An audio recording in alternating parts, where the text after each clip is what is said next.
Scheme did not do well in Madhya Pradesh. Madhya Pradesh MNREGA में गड़बड़ी, MP में मनरेगा में नहीं रुक रहा भ्रष्टाचार। मनरेगा में नियमों की उड़ी धज्जियां। मनरेगा में बड़े पैमाने पर घपला, फंड हुआ गलत इस्तेमाल।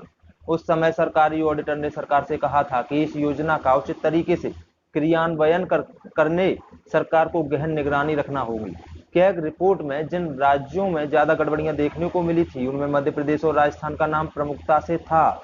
ये बताना इसलिए भी जरूरी है कि लॉकडाउन से भुखमरी की कगार पर पहुंचे मजदूरों को राहत पहुंचाने केंद्र सरकार की महत्वाकांक्षी योजना मनरेगा के तहत मध्य प्रदेश सरकार ने हाल ही में जिस उद्देश्य को लेकर रोजगार गारंटी, श्रम सिद्धि या संबल योजना के काम शुरू कराए हैं, उनके वो उद्देश्य पूरे होंगे इसमें संशय है। शंका इस बात की है कि वास्तविक जरूरतमंद मजदूरों को काम और हितग्राहियों को लाभ मिल रहा है, इसकी भी क्या गारंटी है।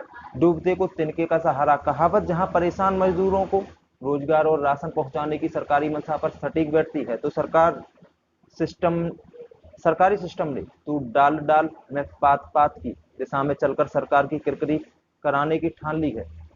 इन दोनों कहावतों का जीवंत उदाहरण आपको फिलहाल सरकार द्वारा शुरू किए गए मनरेगा के कार्यों में कहीं भी देखने को मिल जाएगा। एक और सरकार और मुख्यमंत्री शिवराज सिंह चौहान की मंशा है कि कोरोना संकट काल से जूझ रहे और जॉब कार्ड धारी मजदूरों को मजदूरी मिले और जिनके जॉब कार्ड नहीं बने हैं उनको जल्द से जल्द बनवा कर उन्हें रोजगार उपलब्ध कराने की सुनिश्चितता हो। सरकार ने आनंद फानन में इसके लिए मनरेगा के काम खोल दिए और संबल योजना, श्रम सिद्धि योजना में भी ऐसे हितग्राही जो जिस योजना के तहत पात्र हों या मजदूरों से ही पूर्ण कराए जाने की बात कही। सरकार की इस मंशा ने तो साफ कर दिया कि वो मजदूरों के लिए इस अप्राकृतिक विपत्ति में भी साथ खड़ी है। पर इन योजनाओं को धरातल पर उतारने वाले सिस्टम यानी प्रशासन ने मानो मजदूरों का कागजीकरण कर मनरेगा की राशि ठिकाने लगाने की योजना पर अमल शुरू कर दिया हो। मुख्यमंत्री का दावा है कि वर्तमान में प्रदेश के 21 लाख मजदूरों को इस योजना के तहत काम दिया गया और जो प्रवासी मजदूर आ रहे हैं उन्हें भी जल्द काम दिया जाएगा। मध्य प्रदेश सरकार ने कोरोना वायरस के कारण लॉकडाउन के मारे मजदूरों की चिंता करते हुए मनरेगा के काम लगभग हर जिले में शुरू करने को बोल दिया और इसके लिए हजारों करोड़ों के बजट भी उपलब्ध करा दिए।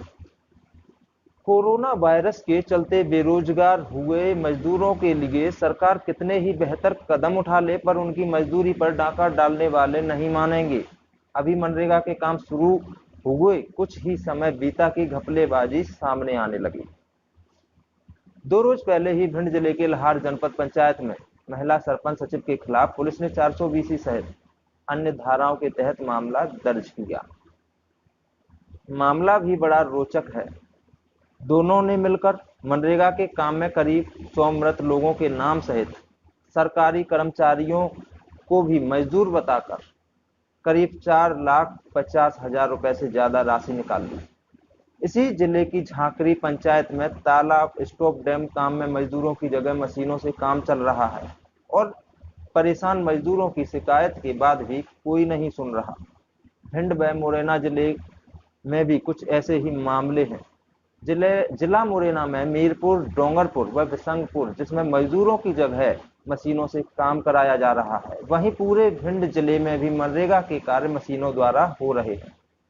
प्रदेश के अधिकांश जिलों से कोरोना आफत की आड़ में मजदूरों के काम में जमकर भ्रष्टाचार होने के मामले सामने आ रहे हैं।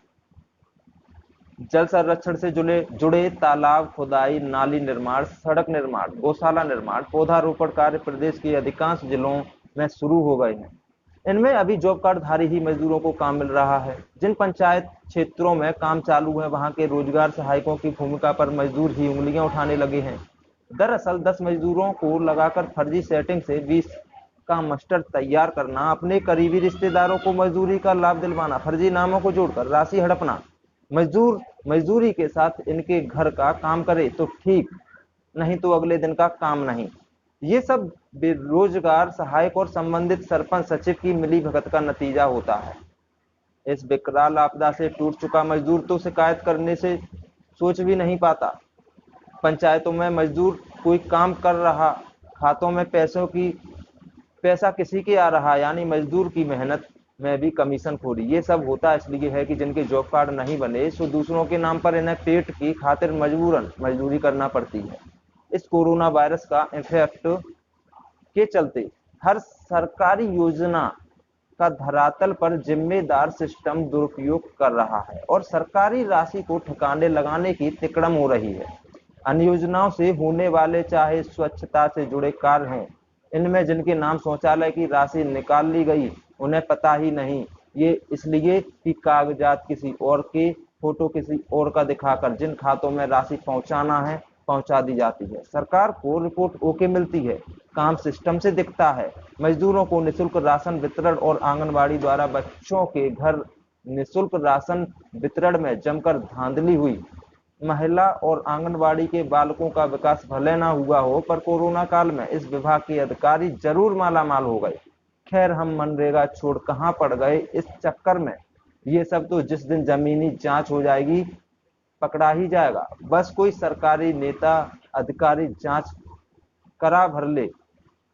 अब यहाँ सवाल भी खड़े होंगे कि ऐसे आरोप तो किसी और पर भी लगाना आम बात है, तो इनके भी प्रमाण सहित जवाब मिल जाएंगे जब जांच अधिकारी की नीयत साफ रहे तो, नहीं तो एक और पार्टनर। इस विपत्ति काल में गरीबों और मजदूरों का हक मारने वाली सरकार नुमाइंदों को मानवीयता के आधार पर इतना जरूर सोचना चाहिए कि ये सब मजबूरी में अपना मुंह बंद रखे हैं, पर इसकी नजर पूर्णतः उन पर है जो इनके नाम के सरकारी हक पर डाका डाल रहे हैं। यहाँ सरकारी मजदूरों के हितों में सरकार की योजना और निर्णय सकारात्मक हैं, पर उन योजनाओं की अमलीजामा पहचानने वाले सरपंच सचिव और रोजगार सहायक सहित सभी क्षेत्रीय अधिकारियों की भूमिका पर जरूर सवाल उठते हैं। आपकी कौन सी पंचायत है और क्या कुछ समस्या आ रही है आपकी पंचायत? हमारी पंचायत ग्राम चंदोखर पंचायत है। समस्या ये है कि जो मजदूर लोग ठाड़े हैं, जैसे आपको पता है इस समय भारत को महामारी कोरोना ने घेर रखा है। ये लोग कहाँ काम करने के लिए जाएं, ये तो बताओ। ये रोज की रोटी के लिए परेशान है, इनका हक छीना जा रहा है। सारे नरेगा के काम मशीन द्वारा चल रहे हैं। उसका वीडियो भी मैंने बनाया है, मैंने सीओ साहब की रिकॉर्डिंग भी बनाई है, मेरे पास सब सबूत हैं, लेकिन कोई सुनने वाला ही नहीं है। अब लोग बेचारे क्या करेंगे, रोज की रोटी के लिए परेशान है। बच्ची की शादी थी, 20,000 रुपये मांग रहा है। हाँ, सेक्रेटरी है, इनकी भी बच्ची की शादी थी, ये भी 20,000 मांग रहा है सेक्रेटरी। कहाँ तक ये देंगे? इनके पास खाने के लिए पैसा नहीं है, 20,000 ये कहाँ से दे देंगे ये लोग? और मनरेगा के कार्य आपके यहाँ चल रहे हैं, वो तो क्या नाम है, जे हम सामने देख रहे हैं, इतने मजदूर 2 दर्जन से ज्यादा तो यहाँ खड़े हुए हैं। तो ऐसे में इनको काम ना मिलना, परेशान ये लोग बहुत परेशान हैं।